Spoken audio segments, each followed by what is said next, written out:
expecting a lot of boos. I'm expecting a lot of hate.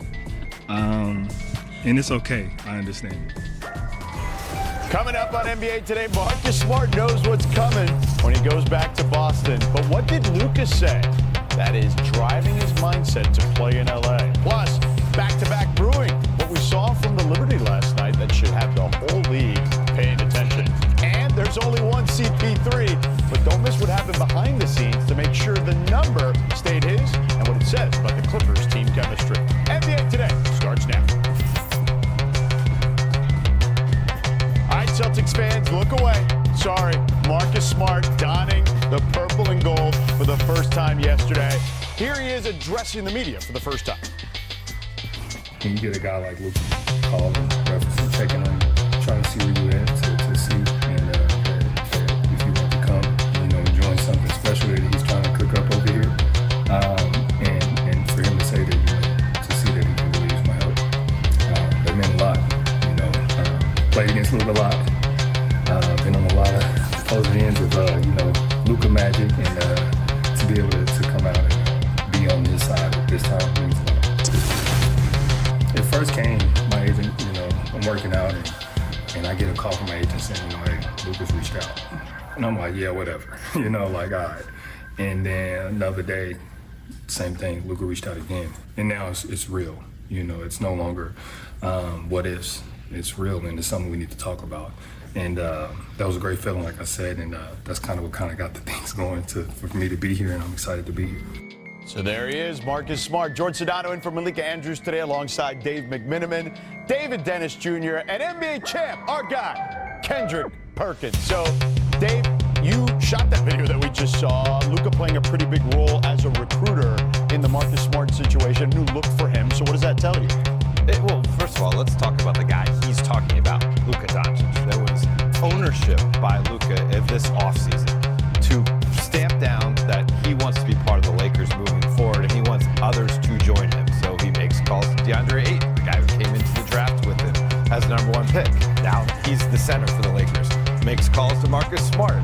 Needs to fill the point of attack defender spot that Dorian Finney-Smith occupied last year. He now plays for the Houston Rockets. Gets Marcus Smart to come. And I think as we look forward, we look at that August 2nd date when the Lakers can offer an extension to Luka Doncic worth 4 years, $222 million up to that figure.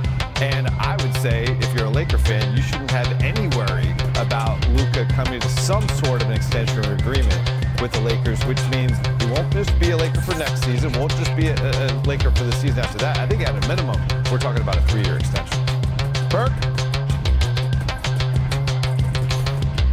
Look, this has accountability and disrespect all over it. And Luka took it right into the offseason. And I know it's early, y'all. I know it's early, and I know it's early for hot takes. But damn it, I'm going out on the limb early in this summertime. And I'm going to say, I'm betting on Luka Doncic to win the MVP next season.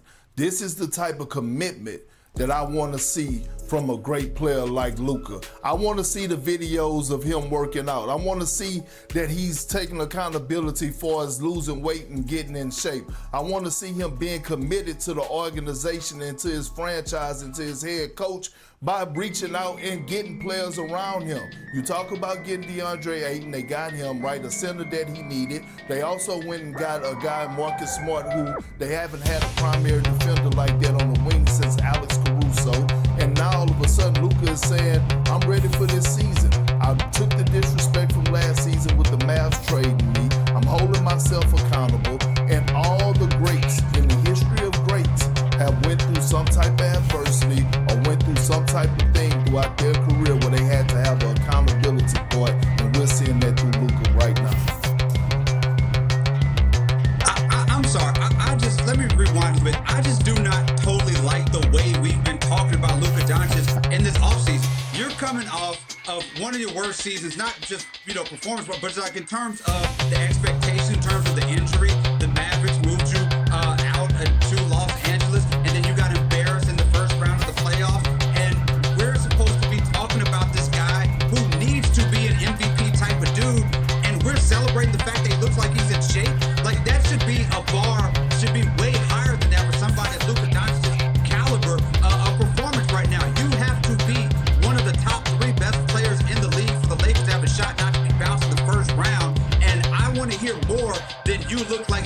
shape on Instagram. By the way, a lot of people who are in shape are still bad at defense. Being in shape doesn't stop you from falling asleep on back screens or being left on the island come playoff time. You have to clear way more hurdles than looking good in a shirt on Instagram. I need to see the Luka Doncic that is in that conversation with Jokic, with Giannis, with those guys like he was before last year, because all this workout video is not moving the needle for me in the way that makes me believe that you're creating an actual contender with that Los Angeles Lakers.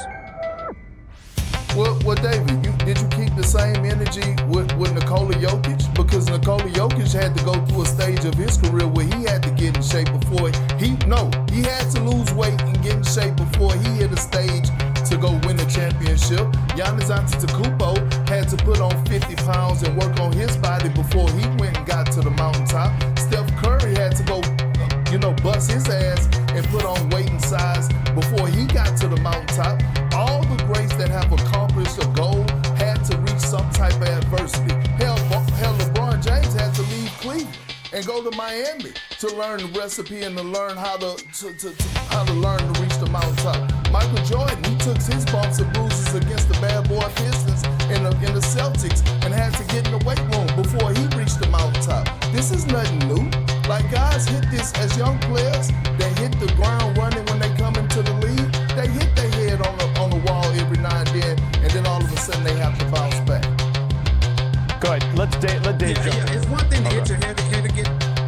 Sorry. No, go ahead. It's one thing to hit your head against the Pistons, to hit your head on trying to bulk up. It's another thing about hitting your head against, looking like you are in shape. We're talking about Jokic. I watched Jokic play a 3 overtime game in the playoffs. I watched Jokic go full 48 and not worried about if he's going to tire out. He's gone 7 games and done and pushed teams to that limit. These are not things that I worry about. When we're talking about LeBron's, Curry's, Giannis's, people like that, I do not worry about if they're in shape at the beginning of the season. I don't need to be worrying about somebody like Luka Doncic. David, I agree with you. Defensively, he's need to show the commitment. But think about being in shape. He's been a pro basketball player since he's 15 years old. Last year, he missed 7 weeks with the calf injury. It's the longest he hadn't played basketball in 10-plus years as a pro. So his body fell out of shape. The important thing is he's responded to it, worked on his diet, worked on his off-season conditioning, and you should get a better version of him. You have to allow for him dealing with the injury that no other guy, that he's never dealt with before. You know what, David? You're also missing this. And it's been a couple years since we had this with Perk. His favorite mocktail is that skinny Luka. And we're getting it this summer. He's going to be drinking a lot of skinny Luka mocktails. Big Perk is going to have those ready. All right, with Marcus Smart now in the lineup, the Lakers get some much-needed depth. So, Perk, I hear something caught your eye. I'm Kendrick Perkins, better known as Big Perk. And nothing gets past me. Freeze! Just when you thought it did get past me, there I am. I spy a problem. I spy it all. Tear the hell off.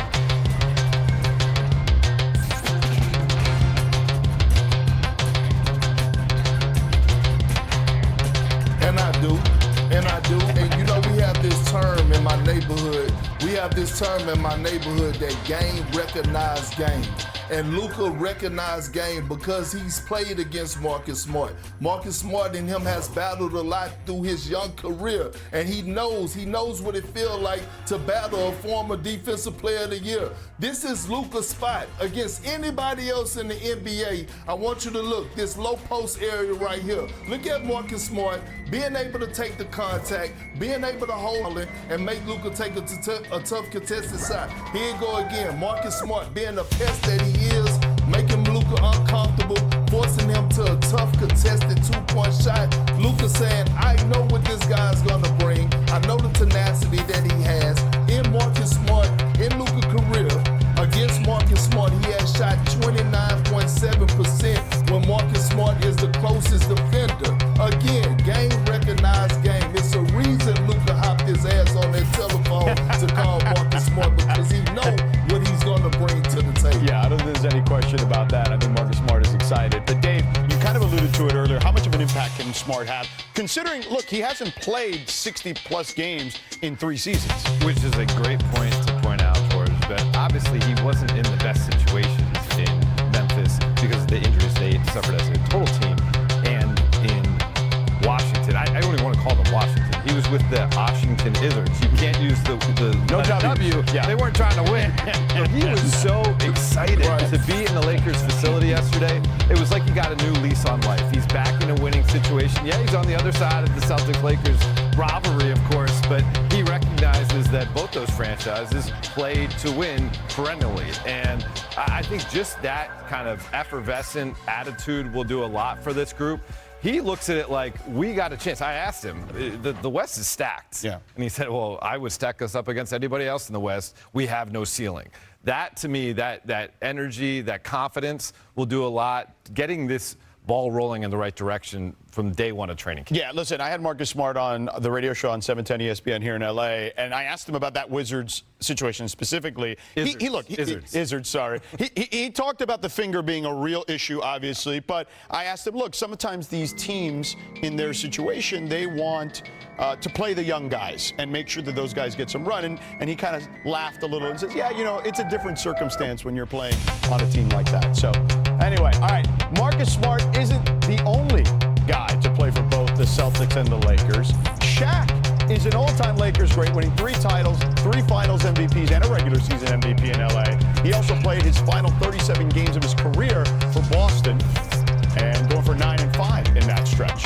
Then Rajon Rondo, one of 2 players to win titles with both the Celtics and the Lakers, joining Clyde Lovellette. A young Rondo won a title with Perk back in 08 on the Celtics, and then again in the bubble with the Lakers.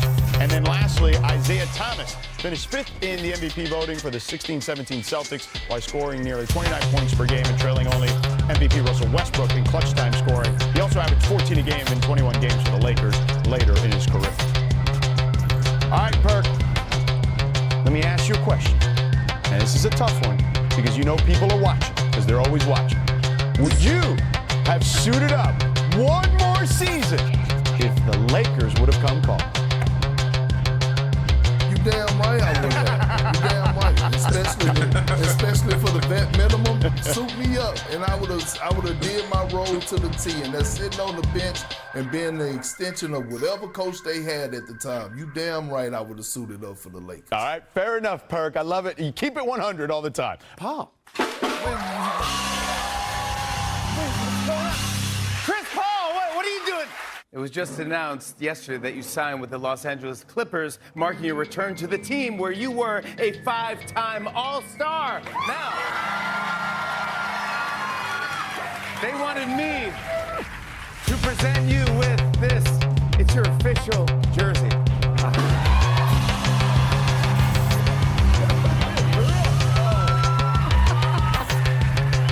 That was last night with Jimmy Fallon and CP. Chris Paul and Bradley Beal